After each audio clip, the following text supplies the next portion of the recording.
Hi guys, welcome to Yesterday's Coffee, the podcast where we chat about fitness, nutrition, and all things wellness, all over coffee that might have been brewed yesterday.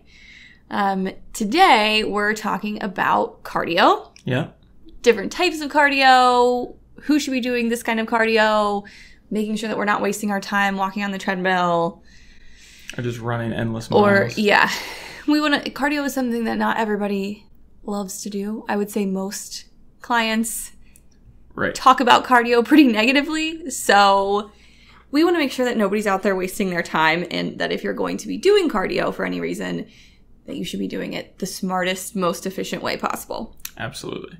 So there, there are two major camps when it comes to cardio, right? Like you have those people that they want to lose weight, and the first thing that they think to do is hop on the treadmill, run a ton of miles. And then you've got the other camp that just wants to stay away from it as much as possible. If they do anything resembling cardio, they fear losing muscle mass, or strength, whatever else. So we're going to be touching on all that and hopefully clear up some misconceptions here. Hopefully. So let's start with what cardio actually is, right? Right. So cardio is any activity or any exercise that is keeping your heart rate elevated for a prolonged period of time. Exactly. And that can be any number of ways to do that, whether you're on a piece of cardio equipment or you're outside running or you're actually structuring different lifts or exercises together in like a extended circuit that achieves a similar response from heart rate and everything else. Got it. So the most basic kind of cardio is steady state cardio, or some people call it LISS, low intensity steady state. Yep. So what is steady state cardio? So that is where you do any sort of particular activity for a given intensity. So the intensity that you're doing it at is staying the same. So I'm running at the exact same speed, biking at the same speed, walking at the same speed. There's no variability to how hard I'm working in steady state cardio. Got it. So what would the benefit of steady state cardio be? So there's a lot to it. With steady state cardio, especially on the lower end, so your lower intensity steady state, you're going to be primarily using fat as fuel. So if your main goal is fat loss, being able to tap into those fat stores to fuel your exercise is great, because we're obviously trying to burn through that. Another great thing about steady state cardio on the lower intensity side is recovery. So when you're in the gym, any sort of strength training that you're doing is breaking down muscle tissue. You're not actually building it in the gym. And so that broken down muscle tissue to recover requires nutrients. And nutrients are transported through the bloodstream. So getting more nutrients to the working muscle can be done by infusing a little bit of lower intensity cardio, steady state cardio, into your training regimen to get that steady blood supply back to those working muscles. Which would be the same idea behind like a warm up or a cool down. Yeah. Right? Like the cool down, we're getting materials and getting nutrients to those tissues to start the healing process. Yeah. And along that same line, that's actually also how our body gets rid of toxins. So it gets rid of bacteria and viruses and things like that through our lymphatic system. So we know that when we get sick, our lymph nodes get a little swollen because there are toxins and there are bacteria or whatever in the body that the body's trying to get out. But the lymphatic system doesn't have a pump. It's not like our cardio system that has our heart to push blood through our body. The lymphatic system is driven by movement. Yeah. So this is by any type of movement, but steady state cardio specifically is what's actually pushing all those toxins through our body to be flushed out. Yeah, the muscle contractions through the body help clear that out. So steady state obviously has a variety of benefits. I don't know where I don't know where I was going with that. Bad thing to it? Is there no. So basically steady state can apply to just about every person. Sorry, I lost my train of thought there. It's all good. It happens. So there would never be really an instance where I would ask someone to avoid steady state cardio, it would just come down to the amount of steady state cardio versus what their goals are. Right. Yeah. From a fat loss perspective, it's great. From a health perspective, it's great.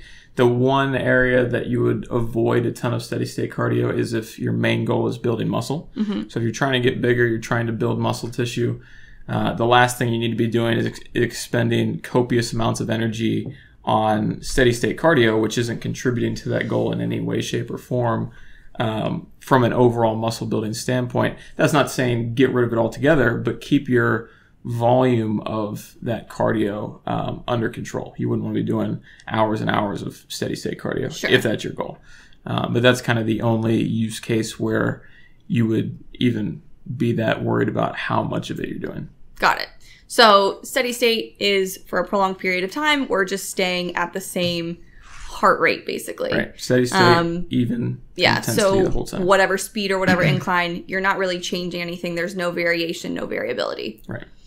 When we start to add more intensity into our cardio program, that moves us into kind of another type of cardio, which would be interval training. Interval training, yes. So this is where instead of keeping that intensity the same for the duration of your workout, you are varying the intensity between either moderate and low or high and low. There's any number of ways that you can do it, but you're changing the intensity from point to point through that workout. Got it. So periods of low intensity and periods of high intensity. Yes.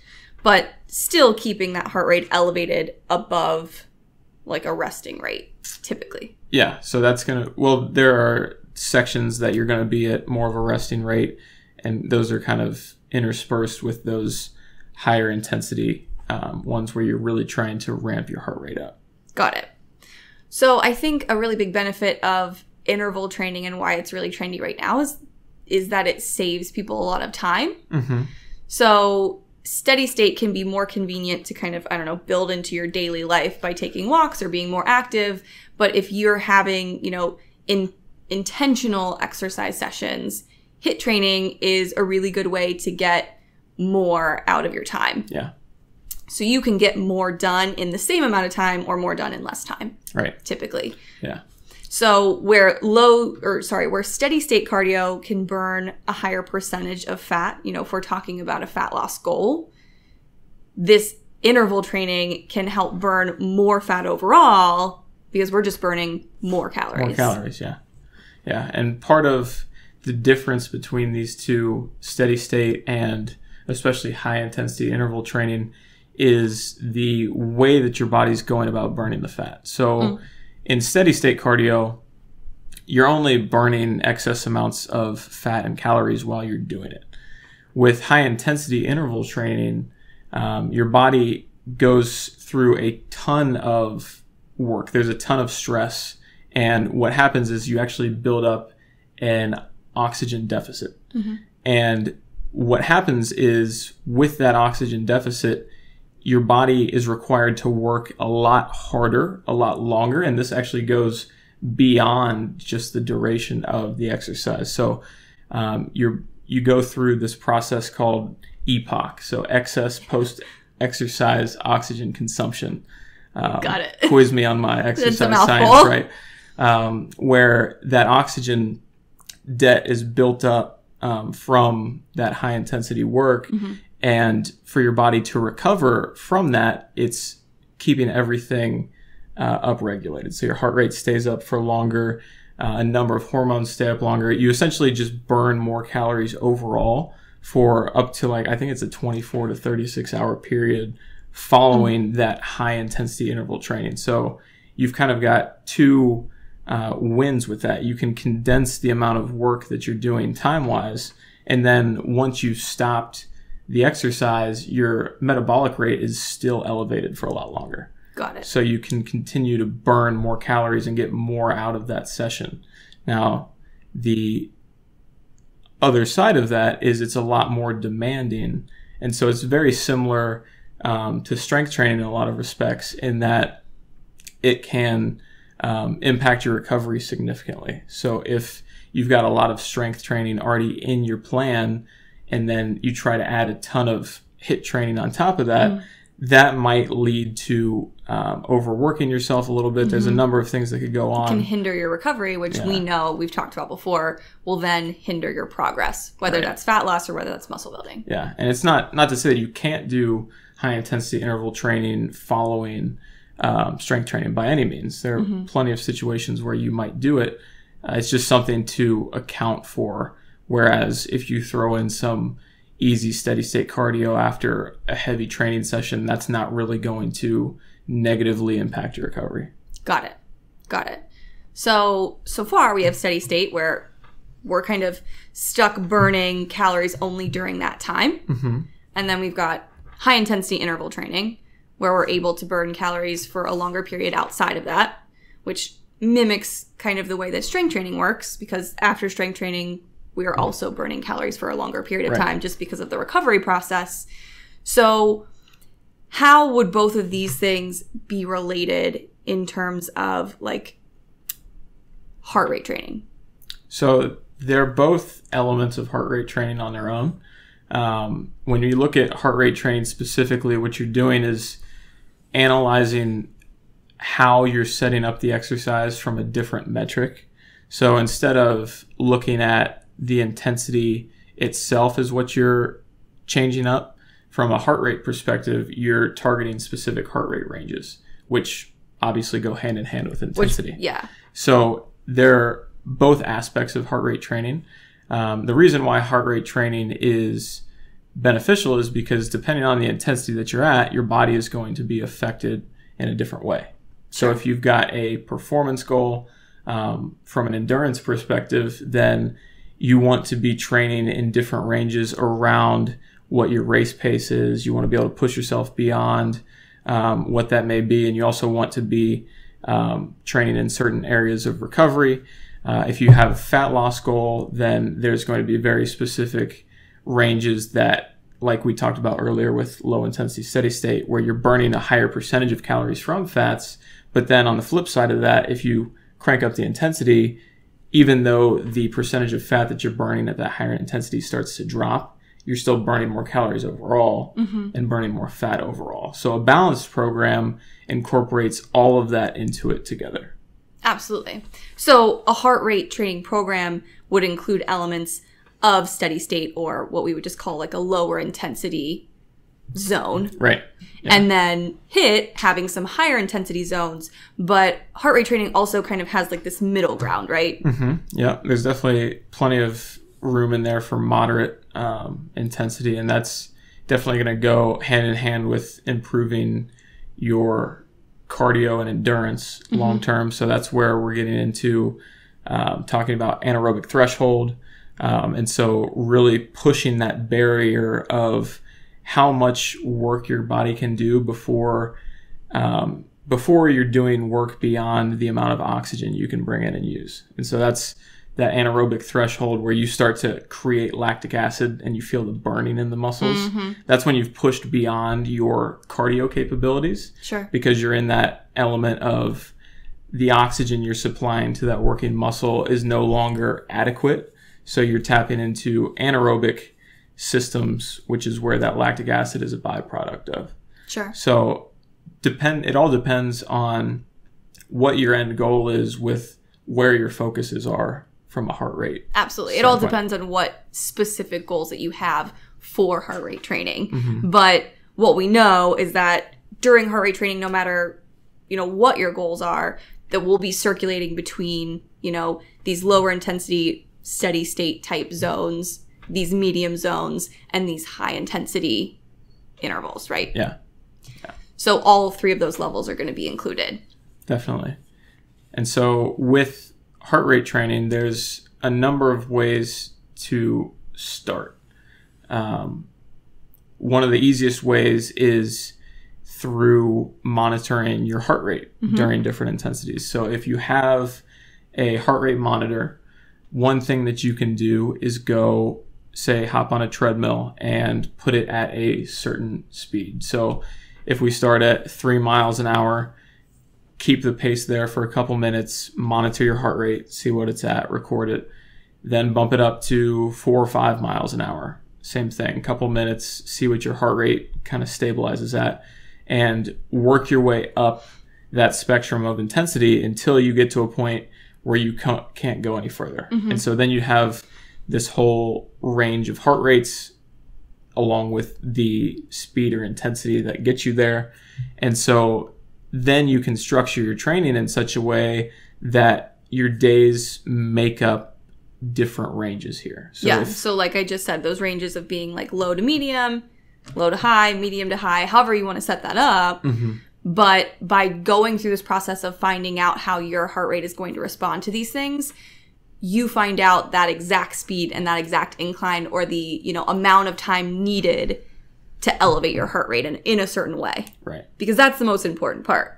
Because if you're not really paying attention to that, if you're not aware of that during your cardio sessions, if you're just jumping on and walking for 20 minutes or running for 20 minutes, you don't know what your body's doing. Right. Like, you have no idea. Yeah. It's just like this mindless cardio that everybody does when there has to be intention behind it, because most of us are not just jumping on the treadmill because we enjoy it. Right. Like, most of us do have a goal in mind. And so if you have a goal, you need to be a little bit more aware and more intentional with your cardio programming. Yeah. And there's a reason that there needs to be variability there. Yeah. So a lot of people, they have their weight loss goal. They're like, I need to start running, and their sole cardio is just one type of intensity, whether that's running, walking, whatever. It's just the same thing over and over again. They have the one treadmill they go to. They walk in the gym. They got have the their spot. second treadmill on the right. Yep. They hop on for 60 minutes. They hop off. They go home. Yeah. And it's going to work for the first couple weeks. Right. Or the first couple months even, maybe. But then your body's going to catch up to you. And it happens pretty quickly, actually. Yeah. Yeah. With steady state cardio, endurance is something that your body adapts to very quickly, especially if it's the same modality. So if you're always running, you're going to get very good at running. If you're always on the bike, you're going to start getting very good on the bike. And depending on what you're trying to do, that can be a good or a bad thing. So if I have a performance goal and I'm trying to run a marathon, obviously I want to be able to get more efficient at running. I want to be able to run at a faster pace and have it feel easier. That's great. If, however, my goal is fat loss, then if I continue to run at the same pace, that's going to get easier and easier. And it's not just a feeling of getting easier, but you're actually burning less calories as you're doing that because your body's adapting to it. It's more efficient at that activity. So by switching up either the intensity of said activity, so either running faster or running up a hill or whatever that may be, or switching up the actual exercise itself, so going from running to biking, or especially like running to swimming, that's a totally different story. That's going to expend a lot more energy if it's an activity that you're not good at. Absolutely. Which can, help with fat loss if fat loss is your goal, or can also help you in terms of performance. Right. That's kind of the idea behind cross training. Absolutely. Right? Yeah. So I think that anybody could benefit from heart rate training. I think it's amazing and it's a great tool to use. But I think that it's especially good, obviously, for people who have high performance goals. But like you mentioned, the people who start a new routine and are just set on using cardio first. Yeah. Like, they're not ready to approach a strength training program, or they don't want to, they don't have a gym membership, whatever it happens to be. The people who just want to do cardio, I think you have to consider heart rate training, because like I said, it has to be intentional. Otherwise, you might be wasting your time, or you're going to run into a plateau pretty quickly. Yeah. And your progress is going to level off. Right. So yeah, with being able to vary these things is really important in understanding where to use them. Because if you're somebody that has a fat loss goal and you're doing a ton of strength training, you can get away with just doing mostly steady state cardio, because you're getting a lot of high intensity stuff. And that's if your main goal isn't endurance performance related. Sure. Like, if you're trying to be great at endurance, you need to train these different heart rate ranges.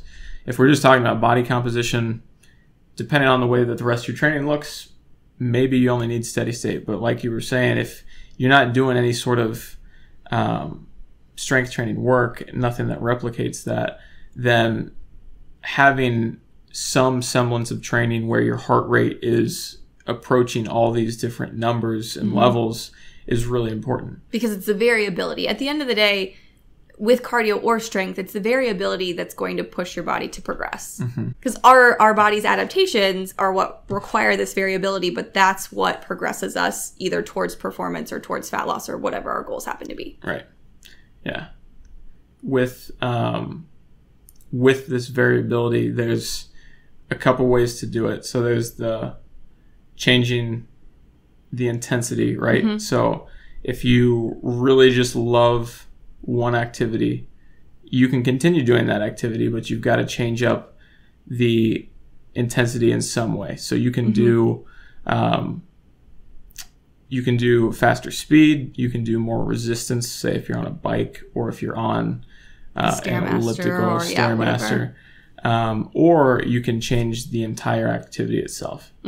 And so if you wanted to keep it really, really simple and you're wanting to start tomorrow, if you're a normal treadmill person, then just switch to the bike or switch to the Stairmaster or whatever you want to go to. That might be just enough to get you to push past a plateau if you're stuck. And you can think of it from another side too. So instead of maybe targeting specific heart rates, you can look at the duration of the intervals that you're using. So one of my favorites is a 15-second sprint interval with a 45-second rest interval and repeating that for however many sets you're doing. And you can change that up pretty significantly. You could double both of those. You could do a minute on, minute off. And depending on that variation of time that you're doing, you're going to reach different heart rates. You're going to have different effects on the body from a fat loss or a performance perspective. Absolutely. And there are a lot of resources that you can find that, you know, will calculate your heart rate ranges. So if you didn't want to go through the process of like having metabolic testing done and figuring out things that are very specific to your personal body, there are pretty general recommendations out there that you can find that are going to be a lot better than just, you know, whatever's on the side of the treadmill, because those aren't the most accurate. It's a great starting point. So if you wanted to start there, that's awesome. But again, it's just bringing more awareness to your cardio program. 220 minus your age. That's going to give you the most basic approximation of your max heart rate. But again, very basic, and it's not 100% accurate because it's just based on averages. Right. And so any calculator that you might find online, again, is based on averages, but they can at least take your like age, height, weight into consideration and spit out numbers that might be a little bit closer. And then metabolic testing would be kind of like the ultimate to find out exactly what heart rates are going to produce the results that you're looking for. Right. Yeah. If you're going after true performance goals, then that's definitely the way to go. Yeah. If you're on the performance side, I would always just have metabolic testing done. Yeah. If you're just more on the body composition side or the health side, then just varying your intensity and going, you can even go rate of perceived exertion. So how difficult things feel and have your periods of fairly easy cardio, moderately hard cardio, and then very hard cardio. And so your easy cardio would be something that you can probably maintain a light conversation doing. Nothing very strenuous. Your moderate cardio would be something that if you had to drag it out for 20, 30 minutes, you could, but it would be really tough. And then your high intensity stuff would be, you can't do this for more than 2 minutes max. Like you're really just all out trying that. And making sure that you've got a nice even mix of those things in your program so that you get those different benefits of the steady state of the higher intensity stuff that we touched on is a great way to make sure you've got balance there too. So if somebody was building their own cardio program, what would you recommend for them in terms of like how many days of low intensity, low to medium, medium to high, whatever? Yeah, I mean, that's going to vary obviously on the goal, but a good place to start would probably be 2 days, 1 to 2 days of the easier stuff where it's lower intensity, nothing too crazy. 1 day where you're jumping back and forth between moderate intensity and lower intensity, and then at least 1 day a week where you're doing the high intensity to low intensity. Got it. Yeah, I think just having a good mix, or at least giving yourself a cycle to follow. So even if it doesn't all happen in the same week, just kind of giving yourself some sort of pattern or some sort of schedule. Yeah, absolutely. Awesome. So in terms of the different machines, I know we kind of talked about how it can help push past a plateau or how it can help challenge your body in a different way. Are there cardio machines that are better than others? So it really depends on what you're trying to do. If I'm trying to be a better runner, I need to be running. Mm-hmm. If I'm trying to be better on the bike or better swimmer, I need to be doing those specific things. And that's not to say that you shouldn't do cross training, because you absolutely should. But if your focus is performance in a specific modality, you need to be training that modality. Sure. If my goal is fat loss, however, then I'm more worried about burning calories than I am how good I'm getting at the exercise. So like we were saying earlier, performance-wise, I want to get more efficient at these things. So if I'm trying to run a marathon, I want to be a better runner so I can go faster. It's easier, keep my pace up for longer.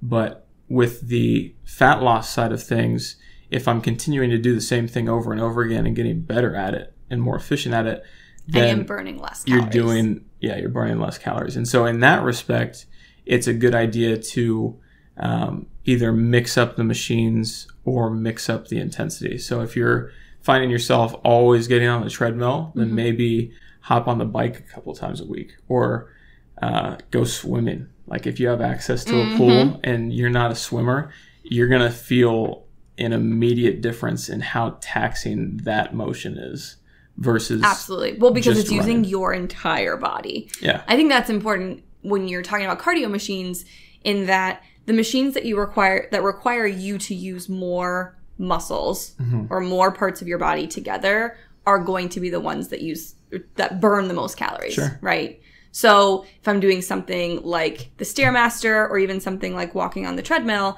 that is probably going to burn a few more calories than using one of the bikes. Yeah. Right? Just because I'm standing and I'm having to balance myself and more muscles are activated. Yeah. And it obviously comes down to the intensity, because well, sure. I mean, you can ramp up that bike and make it brutal. And I'm not saying the bike is easy by any means. Yeah. The bike is extremely hard for people who don't bike. Right. So however, you just kind of have to think about it in terms of how much of my body is working during this exercise. Exactly. Just like any other exercise. Yeah. Right. So that's important when it comes to picking what type of cardio you're doing. The other thing to keep in mind is if you have injuries or pain in certain joints, especially like knees and hips, if that is a problem area for you, then I would probably stay away from the treadmill and higher impact stuff like that. Sure. And I would spend a lot more time on the elliptical or the bike or in the pool. Yeah. Anything that's going to be low impact on your joints. Yeah. So that's definitely something to keep in mind. And those same rules apply. Like the trying to switch things up between the bike and the elliptical even. Those are very different, even though they're both very low impact. The way that you're going to feel on one versus the other, if you're doing one more often, is still going to make a big difference. Absolutely. One last thing that I want to ask you. Yes. Please tell me why I don't want to hold on to my cardio equipment while doing cardio. Oh, man. I almost forgot about this. Yeah. So I know everybody's seen them. I hope I'm not speaking to you directly. But when somebody is on a treadmill, especially, and they've got it cranked up to the max setting and max incline, and or even a higher speed than they can realistically use, and they're just hanging on at the top and just kind of moving their legs at the bottom. There's a couple things with that. So first of all, if you're on a treadmill, you raise up the incline and then you're holding on and hanging back, you've just eliminated the incline, number one. Yes. Because now you're both at the same level. Yes. So you just got rid of that.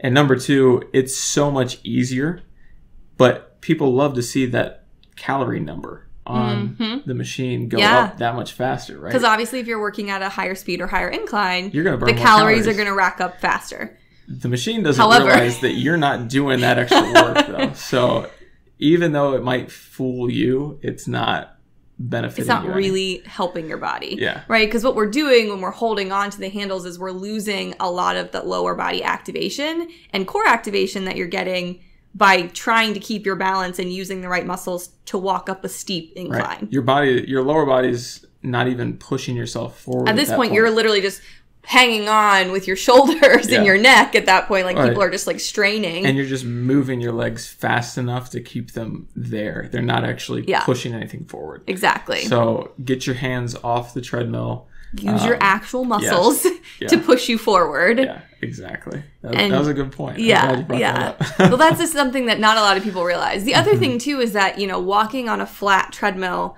does not always give you the same level of activation that even walking on flat ground would. Right. So using, having your incline set, I tell all my clients that their incline should be, at least a 1.5, a 2 if they're going to be walking on the treadmill, because we want it to at least be as good as walking on flat ground. Yeah. Just based on the way the treadmill works with it running towards you. Right. You're not actually pulling your body You're not pulling your body forward. You're basically just lifting your feet up and down. Exactly. So we need to give you a little bit of an incline to stimulate the muscles in the same way that walking outside would. Absolutely. Yeah. So. Great point. Yeah, I just wanted to bring that up at the end because we see a lot of it. Yeah, and if you're guilty of it, I did it at one point too. You don't realize it, but you're taking away the actual point of the exercise. Defeating the whole purpose. You might as well just walk on flat. You'd be getting more out of walking just on the ground. Yeah. At that point. Well, thank you guys for listening. If there's anything that you'd like us to talk about specifically, you can reach out to me at therootedrd.com, or you can reach out to Kyle at hypertrofit.com. But we will see you guys next week. See you guys next week. Cheers.